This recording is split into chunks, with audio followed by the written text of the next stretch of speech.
Muy buenas noches, sean bienvenidos a una emisión más de Agenda Política. Yo soy José Luis Castro y les saludo con el gusto de siempre esta noche, en donde le tendremos un programa sumamente interesante. El día de hoy nos acompaña un distinguido invitado. Ya había estado con nosotros en alguna otra oportunidad y bueno, el día de hoy nos honra una vez más con su presencia aquí en las instalaciones de Radio Fórmula Monterrey. Sin embargo, antes saludo con mucho gusto al ingeniero Hugo Fernández Garza. Ingeniero, muy buenas noches, ¿cómo estás? Muy buenas noches, bien, José Luis, gracias, con el gusto de compartir esta mesa contigo, con nuestra audiencia y por supuesto con nuestro distinguido invitado. Vamos a platicar de lo que está sucediendo, por supuesto, de reforma energética, vamos a platicar de lo que viene en el país en términos económicos y vamos a platicar algo de lo que sucede también en la política local. ¿Quién mejor que la presencia esta noche de nuestro invitado Fernando Turner, distinguido empresario coahuilense, llegado a Monterrey hace tantos años? Bienvenido, Fernando, buenas noches. Ya soy regio, adopción. finalmente, aunque muchas veces solamente los que nacen aquí se consideran regios, pero Sí, de hecho yo estoy entre esos, o sea, yo soy de los que ya, cuando voy a algún lado de la República, hasta el propio DF, ¿de dónde vienes? Yo soy de Monterrey. claro, ¿no? claro. Bueno. Buenas noches, José Luis, buenas noches, Hugo, ¿cómo están? Gracias, muy Estimado amable. auditorio, buenas noches. Muchas gracias. Bueno, pues el día de hoy nos corresponde hablar de diferentes temas, evidentemente lo que ha sido noticia en los últimos meses y sobre todo en esta semana, señor Fernando, ingeniero, es precisamente el tema de la reforma energética. Quisiéramos saber a grandes rasgos, señor Turner, ¿qué opinión le merece el tema de la reforma energética? Y sobre todo, ¿cómo se ha estado dando? Bueno, yo creo que todos los mexicanos estamos conscientes de que se requiere un cambios drásticos en la forma de operar de Pemex y de CFE. Uh-huh. Y en ese sentido, cuando se habla de reforma energética, la mayoría de las personas piensan que esta reforma va a traer esos cambios drásticos en la forma de operar de Pemex. Quizá no sea el caso. Quizá las causas reales del mal desempeño de Pemex no se estén corrigiendo, lo cual es bastante común en México que ante un problema hagamos un diagnóstico que no corresponde a la realidad y luego ataquemos las causas de ese falso diagnóstico. ¿A qué me refiero? El problema de Pemex básicamente es, número uno, que está lleno de políticos. Dos, que está controlado por políticos, por el Congreso, por la Secretaría de Hacienda, por funcionarios que son políticos. Tercero, que tiene un sindicato corrupto. Cuarto, que Pemex está lleno de corrupción. Y quinto, que la empresa se maneja en una forma de acuerdo con los intereses políticos de los políticos y del sindicato. Eso genera mucha ineficiencia de Pemex. Ahora, que hay que corregir. La reforma no lo está corrigiendo. Uh-huh. Sin embargo, también se habla de que el precio de la energía es cara en México, y sí es. ¿Por qué? No porque Pemex no gane dinero, la CFE no gane dinero, sino porque el precio de la energía está fijado por la Secretaría de Hacienda para cubrir el gasto público. Eso tampoco se está cambiando. Pemex el año pasado tuvo una utilidad, un EBITDA, o sea, flujo efectivo después de costos, de cerca del 80% de sus ventas. No hay negocio en el mundo que te dé eso. Quiere decir que por cada peso que vendió, se ganó 80 centavos. Pero Hacienda le quita 83 centavos. Entonces te lo hace aparecer como que perdió 3. Pero es una mentira. Lo que pasa es que los políticos fuera de Pemex se gastaron todo ese dinero en cosas que no son propias de Pemex. Después le regresan algo para inversiones. Entonces, eso tampoco se está corrigiendo, y consecuentemente el que bajen los precios de la energía en México no está en función de la oferta y la demanda, porque el negocio petrolero mundial, ¿verdad? Y el negocio petrolero en México no está sujeto a la ley de la oferta y la demanda. Es un monopolio que está controlado por Hacienda. Y mientras el gobierno gasta lo que gasta y siga aumentando el gasto, como este año lo va a hacer, que va a aumentar un 10% real el gasto, se va a comer todo el dinero del petróleo, todo el dinero de las reformas, ¿verdad? Y todavía aumentó los impuestos y así va a seguir, ¿verdad? Y va a pedir prestado. Y va a pedir prestado. Entonces, eso hace que la reforma energética que tanto añoran los mexicanos no se esté dando. Se está dando una apertura a la inversión de empresas privadas, pero no necesariamente ese es el problema de Pemex. Pemex está invirtiendo 25 o 30 mil millones de dólares al año desde hace ya 4 o 5 años. Una cantidad de dinero gigantesca, ¿verdad? Quizá Pemex no tenga más capacidad de invertir más y no haya quizá capacidad en México para invertir más. No creo yo que se vaya a aumentar mucho más la inversión de Pemex con la apertura, ¿verdad? Pero aunque se haga, ¿verdad? Eso no va a generar una derrama en toda la economía general como se está diciendo. No va a generar una derrama como se generaría la derrama si los precios de la energía bajaran de inmediato por decisiones políticas de Hacienda. Así como subió el precio, pues debería de bajarlo. Ya, porque las utilidades de Pemex son muy grandes. Y entonces sí la derrama sería en todo el aparato productivo nacional. Y se sentiría de inmediato. Y si se establece una política a largo plazo de precios de energía competitivos, por ejemplo el gas natural, que se fije correctamente en función del precio de Texas más fletes, ¿verdad? No como se está haciendo ahorita, que ahora pues alega que no hay ductos, ¿verdad? Y hay que pagar los ductos. Entonces, y si esa política fuera generalizada, entonces podríamos los industriales y el sector productivo planear las inversiones sobre la base de que el gas natural estaría a precios competitivos y que la energía eléctrica también estaría a precios competitivos, puesto que es uno de los principales insumos para la electricidad. Eso no se está dando. El control de precios de Hacienda de los energéticos y de la electricidad no se está cambiando. Entonces, yo no quisiera parecer negativo, pero yo creo que las expectativas que se han inflado de la reforma, como decía Mark Twain, están muy exageradas, ¿verdad? Creo que... Bueno, así dijeron con la laboral, que iba a ser lo máximo y no lo fue. Con la educativa, lo mismo, con telecomunicaciones, lo mismo, con el IFAI, lo mismo. Eso es lo interesante de este país, ¿verdad? Que las élites, la gente que debería de pensar mejor, no se acuerda de que tenemos 30 años en reformas permanentes. Y siempre desde hace 30 años, ¿verdad? Cuando estábamos hablando de la independencia del Banco de México, de la apertura comercial, del TLC, de la venta de las paraestatales, de telecomunicaciones, de los ferrocarriles, de los aeropuertos, de los bancos, de las siderúrgicas, etcétera, que esa era la panacea. La reforma de hace 4 años o 3 años de Calderón, ¿verdad? De la reforma energética, del tesorito. Se supone que iba a resolver el problema, ahora estamos hablando de otra reforma más. Y el problema es que el diagnóstico está equivocado. Este país no se va a corregir a base de reformas. El país tiene muchas cosas que lo pueden hacer operativo y altamente operativo con lo que tiene sin reformar esto, si nos dedicamos a operar lo que tenemos.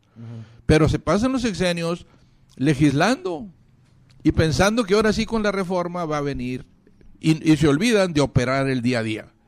Se olvidan del tipo de cambio, por ejemplo, ¿verdad? Se olvidan de la inflación, se olvidan de los monopolios. Y mientras no cambien el sistema de monopolios, incluyendo Pemex y CFE, ¿verdad? Mientras Pemex y CFE no se comporten como ciudadanos modelo, que el gobierno lo puede hacer más fácil que un empresario privado, porque el gobierno tiene el interés común, colectivo, debería tenerlo, ¿verdad?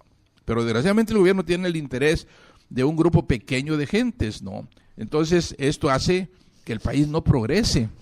Fernando, habla un empresario, está esta noche aquí con nosotros, Fernando Turner, distinguido empresario. Habla un empresario desde el punto de vista empresarial y no se te puede quitar que siempre buscan etiquetarte como un hombre de izquierda y recientemente en una entrevista precisamente decías, no es izquierda, no es una plataforma ideológica, es simplemente de partir de cosas sensatas. ¿Qué opinión te merece esto? ¿Por qué este pensamiento y esta forma de ir de un empresario tan distinguido en contra de lo que la mayoría empresarial opina, Fernando? Bueno, mira, yo digo, cada quien pues tiene su opinión, ¿verdad? Yo no quisiera que me acusaran de como se acusa a las personas que no están de acuerdo con la mayoría, de intransigentes, ¿verdad? O de ignorantes, o de peor. Yo he tenido un desarrollo propio, personal. Yo construí mis propias empresas, yo construí mis propios negocios. Yo empecé pues de nada. Entonces he visto, me meto en las empresas, estoy en el piso de trabajo, veo los estados financieros continuamente, analizo profundamente los resultados de mis empresas, veo las variables principales de costos, analizo la situación económica nacional y veo qué le conviene a mi empresa, que no es monopólica, ni es enorme, ni nada. Es una empresa altamente competitiva, con plantas en 10 países, en una industria sumamente competitiva como es la automotriz. Entonces, yo veo que haciendo un buen análisis de lo que es bueno para mi empresa, estoy haciendo un análisis de lo que es bueno para miles y miles de empresas que no tienen una situación monopólica, o oligopólica, o intereses con el gobierno. Desafortunadamente, el liderazgo nacional empresarial, ¿verdad? Pues está en manos de personas que no tienen ni siquiera empresa, ¿verdad? Que son políticos empresariales y que su negocio, ¿verdad? Está en buscar a lo mejor la gobernatura de un estado o una concesión o un contrato o un negocio con el gobierno, con Pemex, ¿verdad? O a lo mejor su aspiración es ser invitados por la presidencia a algún viaje o a una gira o estar presentes en el reparto de las cosas. Yo no tengo ese caso. Ahora, otra cosa, como yo veía que yo pensaba diferente, entonces dije, bueno, pues déjame ir a estudiar un poco, a ver si estoy equivocado. Y me fui a estudiar una maestría en Administración Pública en Harvard, ¿verdad? Porque pues cuando no tienes a veces los títulos te acusan de ignorante, ¿no? Y estuve 1 año y medio estudiando una maestría, saqué mi maestría en Administración en Harvard y me enfoqué profundamente a estudiar la situación de por qué el país no crece. De hecho, había una clase específica que me llamó, que me gustó mucho, que decía por qué unos países son pobres, inestables y no crecen, y por qué otros países son ricos, estables y sí crecen. Esa se llamaba la clase. Y la daba un ex ministro de Finanzas de Venezuela, no con Chávez, sino antes. Y se veía todas las posibles teorías de por qué los países no crecen, que si la educación, y que si la religión, y que si eran tropicales o no tropicales. Y realmente eso llama mucho la atención y te ilumina mucho. Los problemas que este país tiene, yo creo, el problema económico de falta de crecimiento, es una causa que no se ha difundido y no hemos podido vender nosotros en la NEI. Y es una cosa relativamente sencilla. Los precios de los monopolios en los últimos 30 años han crecido 3 veces más que los precios de los productos no monopólicos. O sea, el industrial que está 30 años produciendo 1 tonelada de acero, ¿verdad?, pagaba 1/3 parte menos por la electricidad, por los servicios bancarios, por los servicios de transporte, por impuestos, por todo, que lo que paga ahorita. Y el precio del acero, que en relación con el precio del acero. Entonces, el precio del acero se ha mantenido más o menos con el dólar. Y los precios de los monopolios han subido 3 o 4 veces lo que ha subido el dólar. Eso ha generado una baja en la rentabilidad del sector abierto de la economía, el sector más productivo, el sector más dinámico, enorme. Y eso ha generado una deserción de empresarios en esos sectores. Y eso ha generado también una concentración de inversiones en sectores monopólicos. O sea, vemos cómo la inversión extranjera cada vez se concentra más en sectores donde están protegidos de la competencia externa, distribución de gas. Son los sectores más rentables. Claro. Los no rentables son los que pagan a los monopolios el costo de... Sí. Señor, entonces, eso no se está corrigiendo, fíjense ustedes. Mientras no se corrija eso, nosotros insistimos, el país no va a crecer, porque el empresario, ¿verdad?, chico, mediano, grande, siempre echa números. Y si no los echa y se equivoca de entrar una inversión, pues corrige, ¿verdad? Llega un momento que se sale de esa inversión. Sí, Fernando, pero fíjese que yo pensaba que en este estudio, en este pensar de por qué México está como está, yo pensé que iba a decir algo en relación a que los círculos de poder les conviene que mantener al país como está, porque al final de cuentas están utilizando el mismo poder para enriquecerse. ¿Algo hay de eso o realmente hemos tenido políticos incompetentes y una sociedad pasiva o ha sido una mezcla de todo? Mire, yo creo que hay de todo, pero principalmente yo no quisiera ser mal pensado. Pero acertará. Piensa mal, pero acertará. Yo creo que nosotros hemos cometido un error muy importante en México. Nos hemos dejado dominar por una mentalidad económica de una élite económica que no ha variado en 30 años, que son los mismos, con el PRI, con el PAN, y son los mismos, que están predicando una doctrina, un dogma fallido, un dogma equivocado, ¿verdad? Y los presidentes han seguido fielmente los dictados de esos personajes, ¿verdad? No se han atrevido, por incompetentes yo creo, y por falta de formación, incluyendo pues este presidente, a decirles, esto no funciona, yo voy a hacer lo que a mí me dice mi sector productivo que haga, ¿verdad? ¿Y qué dice tu sector productivo? Pues dice que necesita energía barata, que necesita menos impuestos, que necesita menos costo del gobierno, que necesita que no haya monopolios. Pues eso es lo que decimos los miles y miles de empresarios. A lo mejor hay 20 o 30 empresarios que dicen, no, sí, abre Pemex, porque ya están afilados con concesiones o con permisos o con inversiones o con coyotajes, ¿verdad?, de empresas extranjeras para entrar en inversiones. Pero a los millones de empresarios, ¿qué nos interesa? Nos interesa energía barata. Y el gobierno tiene cómo dar energía barata, simple y sencillamente que baje los precios y que gaste menos, insisto, porque Pemex es una mina de oro. Uh-huh. Entonces yo creo que es el dominio de un grupo de economistas. Si alguien hay culpable en este país, son ese grupo de economistas. Tienen nombre, tienen apellido, son los que han sido secretarios de Hacienda, los que han sido secretarios de Economía, los que han sido a veces presidente de la República.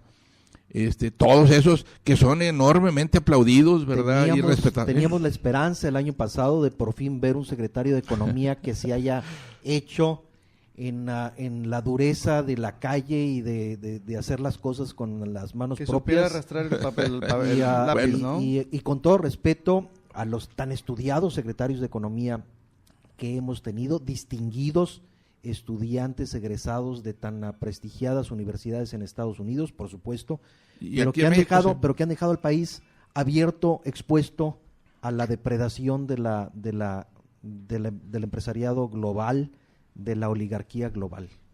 Ahora, desgraciadamente sí es cierto, si acaso hubieran venido los empresarios extranjeros, digamos los españoles, en los bancos a bajar las tasas, los spreads en los bancos, ¿verdad? El margen, si hubieran dado créditos a las pymes, si estuvieran dando créditos a los obreros a tasas que no fueran pues tan horrorosamente altas, bueno, pues está bien que vengan los españoles o los rusos o los chinos o los que sea, pero la verdad es que todos los que han venido y han venido a los monopolios, han hecho uso y han disfrutado de esos monopolios.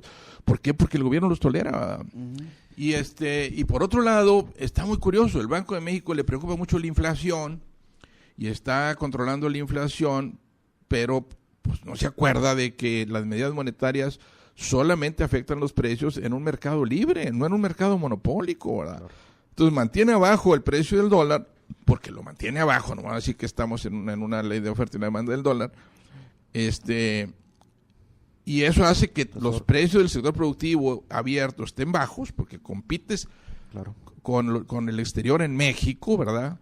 Y los precios de los monopolios siguen subiendo.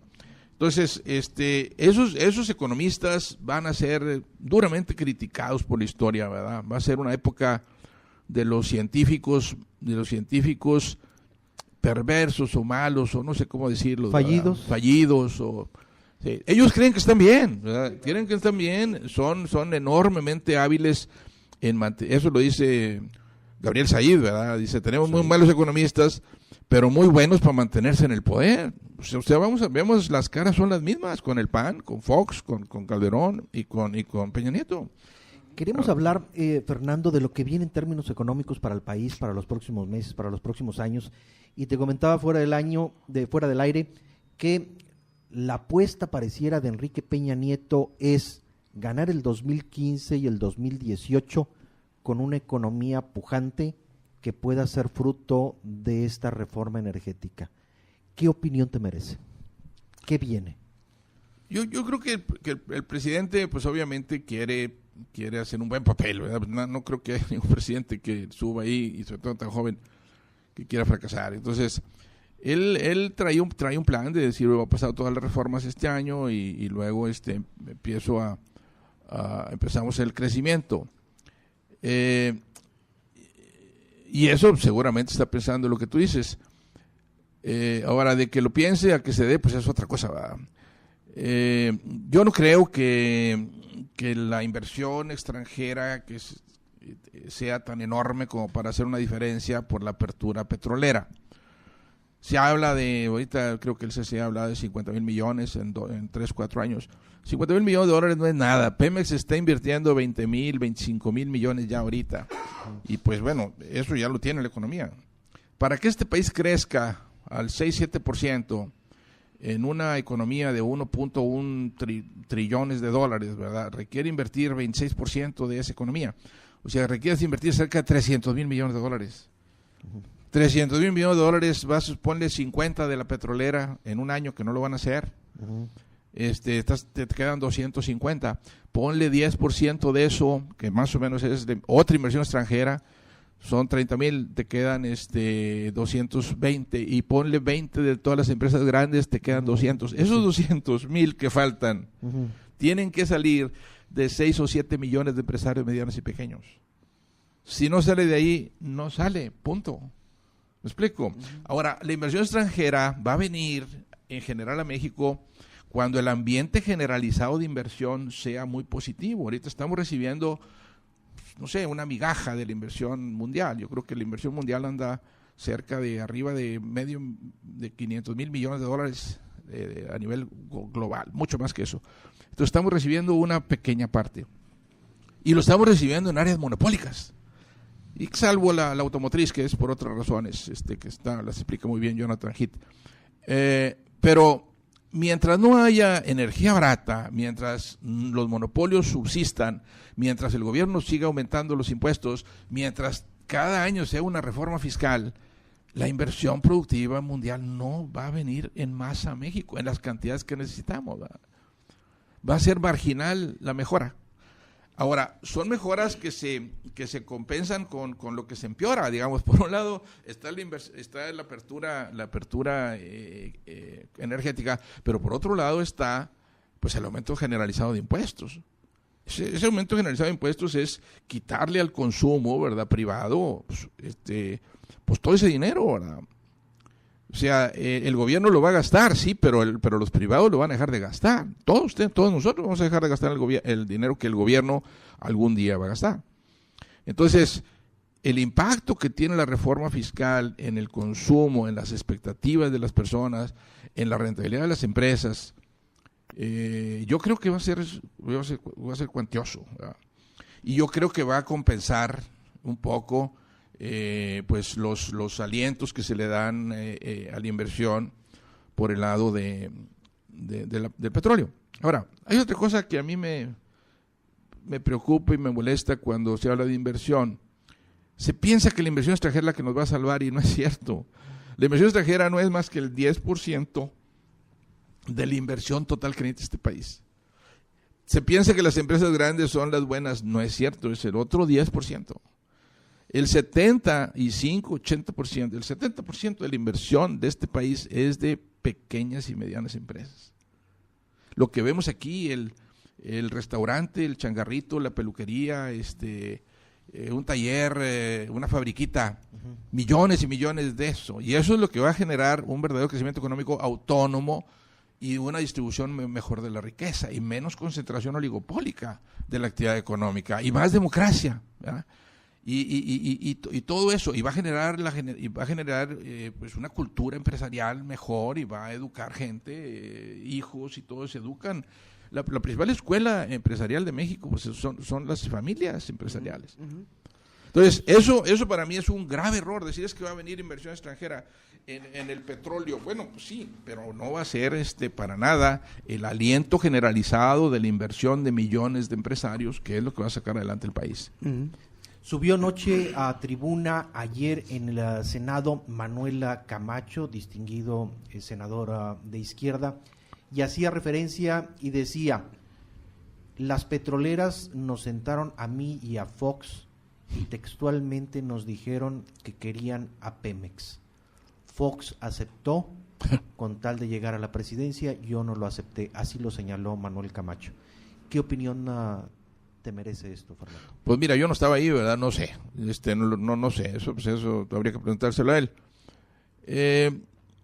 Yo creo que hay un libro extraordinario que se llama The Price, o sea, el premio que escribe Daniel Yergin, que es yo creo que la persona que más sabe petróleo en el mundo. Es un excelente libro, de todo bien de leerlo. Está grande, pero bueno, vale la pena. Y entonces se da uno cuenta de lo que es verdaderamente la industria petrolera mundial. Es un monopolio de 7 hermanas que se generaron desde finales del siglo XIX, ¿verdad? Ese monopolio ha existido toda la vida, son 7 grandes empresas, a veces se hacen 5, a veces se hacen 8. Y esas empresas operan como un cartel. Entonces son empresas muy duras, en una industria muy dura, y en términos generales, como han dejado los países donde han estado, no es muy halagador, ¿verdad? No es muy halagador, o sea, en donde están las empresas petroleras peleándose, ¿verdad? Pues te dejan un país muy golpeado, ¿verdad? Yo no quisiera eso para el país, sí me da miedo, y creo yo que la historia te dice que donde han estado en el Medio Oriente, en Irán, en Irak, en Arabia Saudita, en todos lados, dejan en Nigeria, ¿verdad? En Indonesia, dejan a los países generalmente en guerra, generalmente peleándose entre ellos, con una clase dominante muy rica, con un nivel de corrupción enorme, ¿verdad? Y con algo que en economía se llama, y aquí no se le ha prestado atención, la enfermedad holandesa. La enfermedad holandesa son países que dependen de la exportación de un recurso como el petróleo y distorsionan toda la economía alrededor de ese recurso, ¿verdad? Yo no quisiera, sinceramente, porque distorsionaría toda la economía y el tipo de cambio y todo, que se produjera y exportara más petróleo. Creo que sería muy dañino para el país. El gobierno gastaría más, el tipo de cambio se revaluaría, ¿verdad? La industria productiva sufriría mucho y el empleo bajaría y la desigualdad aumentaría. Esa es la enfermedad holandesa, no es ninguna novedad, no lo estoy diciendo yo, lo pueden ver en la historia de los países que dependen de un recurso, se llama la enfermedad holandesa. No el único en cabeza ajena, ¿no? No, el único que lo ha dicho aquí, además de nosotros en la NEI, es otro expresidente que Carlos Salinas, que fue el que generó todo esto. Pero este es un riesgo. No nos hemos preguntado, decir, es que debíamos de sacar todo el petróleo. Bueno, pues ¿cuál es la urgencia? Pues ahí está. Nosotros debemos de sacar la cantidad de petróleo que el país necesite para financiarse su comercio exterior, no para financiar al gobierno. Pero el gobierno ya tiene leyes que no se están cambiando, ¿verdad? Donde dicen cómo gastar el dinero del petróleo, y qué pasa si el petróleo sube $200, ya está previsto cómo gastarse ese diferencial. Y ahora están estableciendo un fondo, disque fondo, ¿verdad? Pero no están asegurándole el ingreso de todo el dinero al fondo, o más bien que no se salga ese dinero al fondo para gasto. Entonces, si me explique. En Noruega se dice, es que vamos a hacer lo de Noruega, nomás que en Noruega no se gasta el gobierno ni un solo centavo de lo que sacan de petróleo. O sea, el gobierno es autosustentable porque no gastan tanto como aquí. Aquí si dices que nadie paga impuestos, todo el mundo pagamos impuestos de alguna manera. Lo que pasa es que el gobierno es insaciable para gastar. Cuando entró Fox a la presidencia, el gobierno gastaba 20 pesos de cada 100 que producían los mexicanos, 20% del PIB, 19%. Ahorita, el año que entra, va a gastar el 30% del PIB del gobierno. O sea, en términos relativos, está aumentando 50% el costo relativo del gobierno. ¿Quién está sosteniendo al gobierno? Nosotros. ¿Cuántos años va a durar el gobierno gastando ese dinero? No muchos, no muchos. ¿Y qué están haciendo ahorita? Están pensando todavía que con la reforma energética, con el aumento de impuestos, y todavía están pensando en aumentar impuestos el año que entra para financiar la reforma de la salud generalizada, que es otro gran fiasco, digamos, de la economía mexicana. La economía mexicana no puede pagar eso, no puede pagar ese gobierno. Los negocios de México, las empresas de México, las inversiones mexicanas, no pueden pagar eso. Y si creen que no hay defensa, ¿verdad? Están equivocados. La defensa ya la han dado los empresarios. Estoy hablando de los chiquitos y medianos. Es no invertir. Y por eso el país no crece, ¿verdad? El país no crece no porque vayan mal los empresarios, no porque los empresarios sean antipatriotas, no por nada, porque ellos tienen la obligación de cuidar su patrimonio, que en el fondo es un patrimonio del país. Sería muy tonto, digamos, que le dijéramos a los empresarios, oye, aquí hay un dinero de 6 millones o 7 millones de empresarios chiquitos y medianos, ¿verdad? Inviértelo, aunque lo vayas a perder. Pues no es correcto. Pareciera a veces que no se toman las decisiones más racionales. Fernando, estamos con Fernando Turner, distinguido empresario y además activista político. Pareciera que la ciudadanía no toma muchas veces las decisiones más correctas. Y veíamos este domingo, un desfile en donde acudieron, 300,000. calculaban 300,000 según personas. cifras oficiales. Mientras en Sintermex, el partido que quiere defender el petróleo, no juntaba 3,000 personas para hacer su asamblea. ¿Qué opinión te merece esto? Bueno, mira, también este es un aspecto muy interesante, ¿verdad? La propaganda funciona, punto. O sea, están usando nuestro propio dinero de impuestos para lavarte el cerebro. Y se han dado cuenta que funciona. Y sí funciona. Entonces, la usan cada vez más masivamente, ¿verdad? Para promover imágenes y generar imágenes. Y la gente se la cree. ¿Sabes cuál es lo peor de todo? Que la que más se la cree es la gente de arriba. No la gente de abajo. La gente de abajo, por ejemplo, del 60-70% no quiere la reforma energética. Pero están los de arriba diciéndole a los que no la quieren, pues que son una bola de ignorantes, ¿verdad? Bueno, y intransigentes y ilusos y no sé qué. Pero es que dicen que la energía, factor que usted ha ponderado, perdón, para un desarrollo del país, que la energía va a ser más barata y que los combustibles, las gasolinas van a ser más baratas. Evidentemente eso, pues a muchos, lejos de tomarlo como una explicación, a final de cuentas termina siendo una promesa como tantas. Claro, sí, es que es muy fácil, ¿verdad? O sea, el gobierno sabe cómo venderte algo, ¿verdad? Y usan eso. Es que el petróleo seguirá siendo del país, ¿verdad? Y la energía será más barata. Bueno, pero ¿cuándo? ¿Por qué no junto con la reforma constitucional? No sé, a mí me hubiera encantado que dijeran el precio de la energía en México será competitivo con el precio, no sé qué, ¿verdad? Del gas de Estados Unidos y Petróleo Mexicanos tiene la obligación de suministrar energía suficiente, ¿verdad? En buena calidad, con buen servicio, a precios competitivos internacionalmente que se definirán así. No dejarse a la hacienda. Porque a lo mejor si yo estaría hacienda haría lo mismo, ¿verdad? Si tengo 50 o 100 secretarías gastando y nomás una recibiendo dinero, pues entonces, y no puedes controlarlos, pues entonces tienes que aumentar los ingresos por donde sea. Pero deberían si eso hubiera pasado, yo estuviera aplaudiendo la reforma. Si hubiera dicho, vamos a poner el precio del gas igual a Texas, igual, porque además no tiene por qué ser más flete, ni más impuestos. El gas está aquí en México. Entonces no tienen por qué darme un precio de barril de petróleo más que el precio de Estados Unidos más fletes, no, el precio de Estados Unidos. Si me pone el precio de Texas más flete, quiere decir que me conviene más poner mi empresa en Texas. Claro. ¿Verdad? Entonces están incentivando la inversión en Texas, no aquí. Fernando, Si lo hubieran hecho eso, encantado de la vida, pero no lo están haciendo y ¿sabes qué? No lo van a hacer, porque eso implicaría un recorte en el gasto y un orden en el gasto que no se tiene la más mínima expectativa ni visualización. En la reforma, por ejemplo, esta fiscal, no hay una sola palabra de combatir la corrupción, ¿verdad? No hay. De reducir, de austeridad, de bajar coches. No está ni redactada, ¿no? No está. Hablas de propaganda y precisamente el lunes, antes de tener su problema de salud, Andrés Manuel López Obrador con la Carmen Aristegui decía: sin el control de los medios, el régimen se derrumba.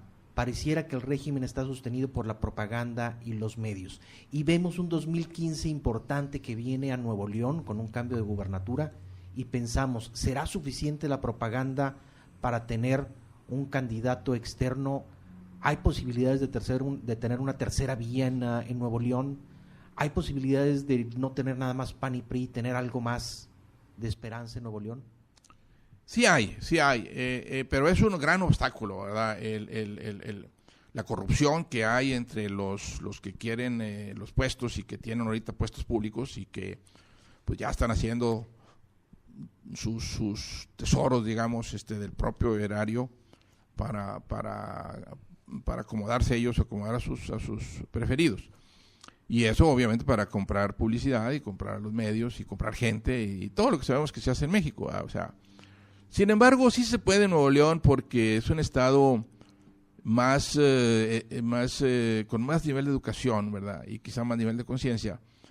Y con más uso del internet y de redes sociales. Entonces, yo creo que la solución está un poco en redes sociales, mucho en redes sociales, en una campaña sumamente buena e intensa de redes sociales y en mucho más contacto con la ciudadanía. Y en presentar verdaderas caras nuevas, honestas, desinteresadas, que lo que buscan es cambiar este estado de cosas que ha llegado a niveles de extremo en Nuevo León, en corrupción, en ineficiencia, en gasto, impunidad, ¿no? en impunidad, en descaro. El descaro es verdaderamente indignante, ¿no? Sí, sí, sí. Entonces la gente sí tiene ganas de un cambio. Lo que le falta a la gente es atreverse, porque mucha gente te dice, sí, aviéntate, y yo te apoyo, pero a la hora de aparecer, ¿verdad? Pues se esconden. Claro. O a la hora de apoyar, pues no apoyan, ¿verdad? Entonces yo aquí les digo a todos mis amigos, hay que aventarse, hay que apoyar, porque si nosotros no lo hacemos en Nuevo León, pues ¿quién lo va a hacer, verdad? Entonces la gente más humilde, los jóvenes, nuestros hijos, quieren un cambio. No puede ser que estén viviendo en un sistema de corrupción generalizado, en un sistema donde los problemas solamente se retocan, ¿verdad?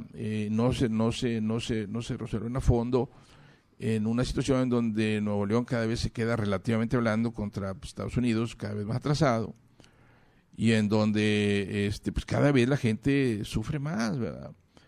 Y yo creo que sí hay un grado de indignación alto, ¿verdad? Y ese grado de indignación se pudiera canalizar a través de redes sociales y de personajes limpios y capaces. Ahora, la gente espera ver a un Mandela, pues no va a haber Mandelas, o a un Bill Clinton. Esas gentes, hay que sacar un Mandela, pero antes de que fuera público. O sea, hay que sacar un hombre que ahí está, o una mujer que está limpio, que puede, que quiere. Con un potencial Mandela, que en ¿no? Nuevo León los hay. Pues claro que los hay. Claro. Si no los hay en el estado, pues entonces en qué estado los va a ver, ¿verdad? Yo creo que lo que nos falta es demostrar que no somos borregos, ¿verdad? Que ya estamos hartos de los robos, de las raterías, de los descaros, de la impunidad, ¿verdad? Sí, pero fíjese que yo hace algunos días escuchaba a un periodista hablar precisamente aquí en Nuevo León, que decía que aquí en Nuevo León somos muy bravos para exigir y a través de las redes sociales, pero de ahí no pasa. Me llama la atención el que nombre justamente o el que pronuncie en relación al tema de las redes sociales, porque si uno se ve, y esto lo he dicho ya en un par de ocasiones, si uno va, por ejemplo, a periódicos como El Norte, Milenio, en fin, notas que tienen que ver con el Estado, si uno se va más abajo de la nota, vienen los comentarios de la gente. Y muy buenos, por cierto, pero sí. Se les dicen hasta de lo que se van a morir. Uno, por ejemplo, ve los Facebook de, por ejemplo, de Peña Nieto, de Rodrigo Medina, en fin, de políticos de Margarita Arellanes, etcétera, y son una serie de insultos y una serie de manifestaciones de que ya estamos hartos, pero no pasa, parece que no pasa de ahí. Bueno, es cierto, o sea, el movilizar a la sociedad hacia un estadio superior, ¿verdad?, que es la definición de liderazgo, no es fácil. se requiere el uso de las redes sociales, pero no es suficiente. Se requiere mucho trabajo de piso, se requiere ciertas actividades previas, se requiere buscar la forma de movilizar a la gente, de sacarla de esa pasividad y de esa crítica estéril, ¿verdad? Uh-huh.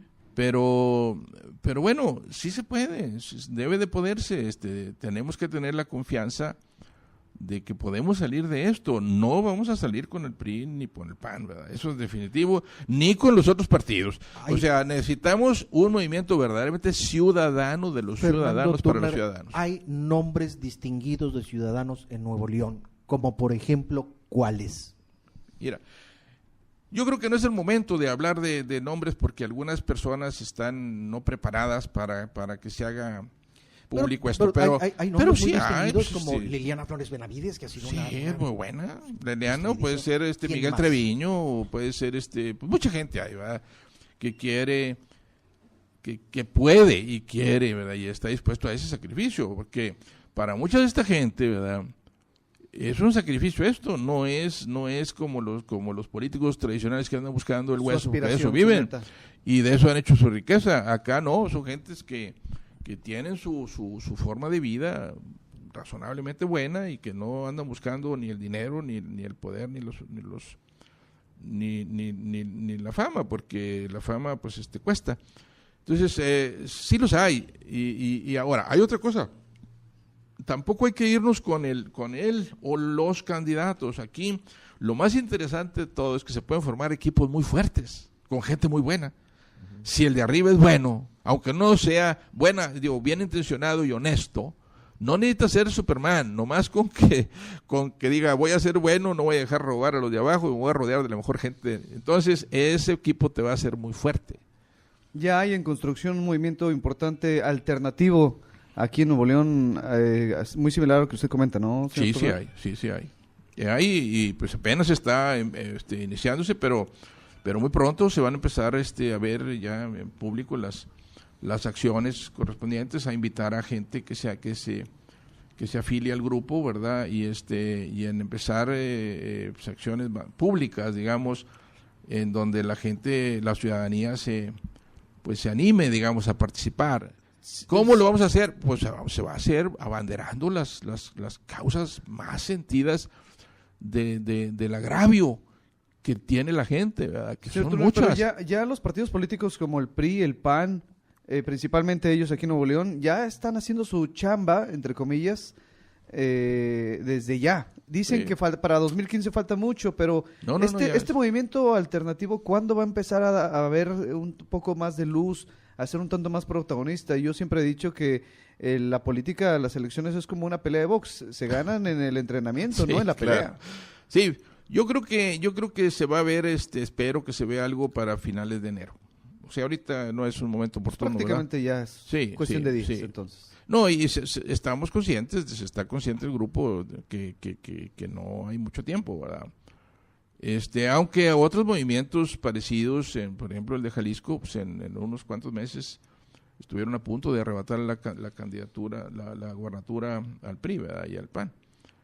Aquí es un movimiento ciudadano, hay que verlo así, es un movimiento no partidista, no se habla de un partido nuevo, no pensamos que los partidos ya no son la solución, ¿verdad? La solución es agrupar a gente que quiera un cambio, que tenga una visión del Estado muy positiva, que quiera ir para adelante, que sufra y quiera el Estado y que quiera poner una muestra a sus hijos y a todo el país de que en México sí se puede. Y creo que se va a poder, ¿verdad? Yo sí tengo confianza en que el estado de cosas ha llegado a tal grado de desfachatez, de descaro, ¿verdad? Que para mucha gente es insoportable, ¿no? Y ojalá que los ciudadanos, la gente que me escucha, lo piense así y se olvide de los colores de su partido. La verdad, desgraciadamente los partidos están corrompidos, como está corrompido el gobierno. Fíjese se requiere un cambio, una limpia total, ¿verdad? Y esa limpia no puede venir más que de fuera. los que están adentro ni lo ven, ni lo oyen, ni lo escuchan y no quieren, ¿verdad? Sí. Fíjese que de hecho yo hace días también con un compañero aquí en Radio Fórmula decía que muchas veces nosotros como medios de comunicación, hay algunos, de pronto decimos que hay que incentivar la participación ciudadana, hay que motivar al ciudadano a que participe, y muchas veces uno dice, bueno, yo me imagino, yo escucho esas palabras y yo digo, bueno, pero ¿cómo? ¿No? O sea, participar ¿cómo? O sea, y yo pienso que, por ejemplo, con el ejemplo que decía el ingeniero Hugo Fernández en el evento de la alcaldesa, donde, bueno, fue este desfile, participar no asistiendo a ese tipo de eventos, porque solapas esto que se supone nos está haciendo tanto daño. Hay muchas maneras, ¿verdad? Esa es una muy buena, ahora, es una muy buena. La otra es, por ejemplo, pues con el desprecio social de tanto rata que se aparece con la gran desfachatez en restaurantes y en bodas y en eventos, ¿verdad? Y se creen las estrellas, ¿no? Se creen las estrellas y los tratan como estrellas. Sí. Son las mejores mesas y son los invitados de honor y pues eso no debemos ya de permitirlo. Hay otros lados donde se les ha despreciado, ¿verdad? Aquí se les desprecia, pero no en público. En público se les halaga y se les adula, ¿verdad? Y en privado pues se les desprecia. Yo creo que hay que ser congruentes. Congruentes es pensar, hablar y hacer lo mismo. Claro. Y eso es lo que nos hace falta, ¿eh? Claro. Decimos una cosa y pensamos otra y hacemos otra, pues entonces no se puede. De hecho, fíjese que justamente hace algunos días escuchaba a Lorenia Canavati, quien es integrante muy linda niña, sí. Evolución Mexicana, y decía que, bueno, pues un club muy prestigiado en San Pedro le negó el acceso, la afiliación al propio gobernador. Sí, y Alex también me parece. Y bueno, pues esto habla de una participación ciudadana, porque decían, bueno, es que decía un diputado federal priista, es que eso es discriminación. Eso es hartazgo. No. Es hartazgo de... No, eso es respetar valores éticos de una comunidad, ¿verdad? Estas personas que se han robado el dinero, que han quedado mal, ¿verdad? Que han mentido a la ciudadanía, que han hundido el Estado, no merecen el respeto de la sociedad, merecen el desprecio, merecen el castigo de la sociedad. Y mientras no lo sientan, ¿verdad? Van a seguir haciendo las cosas porque se enriquecen. Con la propaganda tratan de limpiar su imagen, ¿verdad? Propaganda que tú y yo pagamos. Claro. Y luego siguen de puesto en puesto. Ahí está Larrazábal, porque que parece que quiere entrar otra vez a gobernador. ¿Estás seguro que va a ser gobernador esto? ¿Pero cómo? Pues ¿estás seguro? Y es parte y así, de la desfachatez, ¿no? Sí. Es impresionante. Ahora, yo que tengo ya alguna edad, pues sí me he dado cuenta de que esta cosa ha venido increciendo, o sea, ha venido aumentando descaradamente. Antes un gobernador hace 30, 40 años, oye, pues tenía un ranchito, ¿verdad? Y ya, unas vaquitas y se clavaba eso y se acabó. Pero ahora, pues no, hombre, son cientos de millones de dólares y no completan, y aviones, y idas y venidas. Y va la familia, la familia, y el buitón. Y el papá. Cosas, ¿verdad? Sí. Papá y mamá y tíos. Y todos los que trabajan con él. Porque se tienes que rodear de pura bola de alguien igual que tú, ¿verdad? Para que te permitan. Y lo señalan y son golpeteos partidistas. O sea, todavía dicen, que me están desprestigiando, me quieren desprestigiar, ¿no? Hasta se ofenden. Ahora, ahí en esta opinión, yo creo que no me dirán que voy en contra de la opinión de la mayoría, ¿verdad? Porque la opinión de la mayoría esa es. Lo que pasa es que la mayoría no lo dice, pero... No tiene el micrófono. Pero así es, todos estamos verdaderamente hasta la coronilla. Ahora, yo creo que también hay una cosa muy interesante que está pasando y es nuevos liderazgos mundiales. Por ejemplo, el Papa está hablando muy grueso, está hablando muy espeso, ¿verdad? No es tolerable la pobreza en la que vive la gente, no es tolerable, no es humano, no es cristiano, no es correcto, seas del partido que seas. No es tolerable la rapiña de los políticos, no es tolerable, porque eso incide directamente en los más pobres. Uh-huh. No es tolerable la desigualdad, y la desigualdad se genera cuando unos cuantos burócratas de verdad se enriquecen y todo el pueblo sigue fregado. O cuando unos cuantos monopolistas se enriquecen y el resto de los empresarios, 5 o 6 millones de empresarios viven ahí al día. No es tolerable eso. Y eso es algo que nos ha faltado como sociedad cristiana que somos, porque la mayoría somos cristianos, o cuando menos tenemos una conciencia religiosa, el defender o el luchar por la justicia social, ¿verdad? No por la caridad no es suficiente, eso no va a sacar a la gente de la miseria. Es como los programas sociales del gobierno de darles de comer, no los va a sacar. Digo, es urgente y hay que hacerlo. Pero lo que va a sacar a la gente de la miseria es un cambio en el estado de cosas. Claro, totalmente de acuerdo. Estamos ya en la recta final, señor Fernando Turner. Yo quisiera, bueno, pues prácticamente ya nada más pedirle que si quiere agregar algo, si pudiera agregar algo que no le hayamos preguntado. Sabemos que también existen redes sociales que serían importantes de mencionar, ¿no? Sí. En Facebook, ¿cómo podemos ubicarlo a usted o a alguna organización de la cual usted pertenezca? Pues ahí está mi página en Facebook. La verdad no soy tan activo como debería. Está la NEI, la Asociación Nacional de Empresarios Independientes, que tiene muy buenas publicaciones, muy buenos comentarios. Sí, cómo no. Y a través de la NEI estamos difundiendo. ¿Usted publica en su Twitter? Estoy en Twitter, pero soy bastante poco activo también. Bueno, es importante, yo tengo aquí enfrente su cuenta y me parece que tiene unos tweets bastante interesantes. Yo quisiera compartírselo a la audiencia de Grupo Fórmula, es @fturnerdávila.